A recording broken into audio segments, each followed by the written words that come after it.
भ्रम और झूठ की शुरुआत कहां से होती है? अभी राहुल गांधी जी का आपने स्टेटमेंट दिखाया, क्या करें? 1980 में जब मैं बच्चा था तो मैं लेई बना के कांग्रेस के पोस्टर लगाता था। मतलब 8 साल की प्रियंका जी और 9 साल के राहुल गांधी और 7 साल की प्रियंका जी, मुझे लगता है लाखों दर्शक जो देख रहे होंगे सब दिल में समझते होंगे वो जेड सिक्योरिटी में जाके लेई लगाते थे। समझ जाइए आदमी किस प्रकार की बातें करने की शुरुआत करता है। यही समझिए इन्होंने जाके क्या बोला था, मैंने अपनी दादी के जमाने से देखा है पीएमओ में जाकर किस प्रकार का डिस्क्रिमिनेशन होता था एससी और ओबीसी के साथ। भाई साहब, जब दादी जी की मृत्यु हुई तब आप 14 साल के थे।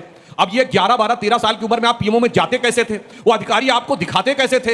ये तो आपने उन अधिकारियों के ऊपर सवाल लगा दिया। और उसके बाद आप समझ कितना पाते थे? मुझे लगता है समझ तो वही जमाने की अटकी हुई है आज तक, उसके आगे की समझ हुई आज तक हुई नहीं है। अब आते हैं इसके ऊपर जो आज की बात है। देखिए राहुल गांधी जी ने नासमझी ने क्या काम किया कि एसआईआर का केस इतना स्ट्रांग कर दिया है कि यानी अब वो खुद कह रहे हैं कि अगर गड़बड़ हो दिखाई पड़ रही है तो भाई इसकी पूरी जांच होनी चाहिए। अब तो उनके हिसाब से एसआईआर नहीं एनआरसी भी होना चाहिए। दूसरी बात मैं कह रहा हूं, यहां जितने लोग बैठे सबने कहा कि उन्होंने वोट डाला। जब आपने अपने डिटेल्स दिए होंगे तो उसमें एक लाइन होती है ना, मैं शपथ पूर्वक कहता हूं कि मेरे सारे तथ्य सही हैं, अन्यथा